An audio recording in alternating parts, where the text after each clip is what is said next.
Did Alonso deserve a penalty for brake testing Hamilton? Well, what exactly happened?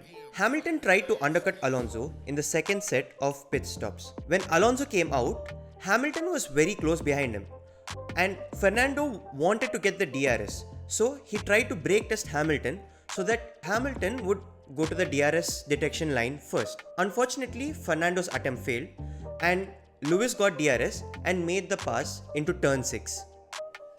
Was the move dangerous? When looking at Lewis's onboard, it didn't look dangerous as there was some gap between both the drivers. But when I looked at the telemetry data, Fernando's deceleration was 3 Gs when he brake tested. The same deceleration that Max had in Saudi 2021 when he brake tested Hamilton and crashed with him. Despite there being no crash between Fernando and Lewis in this race, I still think that move with the deceleration that Fernando made should be considered as a brake test and a dangerous maneuver. If Lewis reacted even a tenth late, this would have resulted in a massive crash.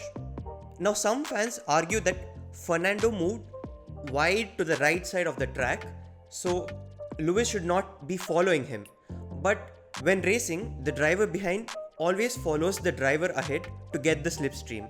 So there was nothing wrong on Lewis's side to be following Alonso very closely.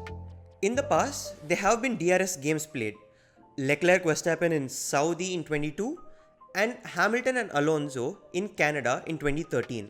But in both those cases, Lewis and Charles, who braked just before the DRS line, did so when Fernando and Verstappen were alongside them but not behind them. So those moves were safe. But what Max did in Saudi and what Fernando did this race were not safe because their rival was directly behind them. So should Fernando have been given a penalty? I feel so.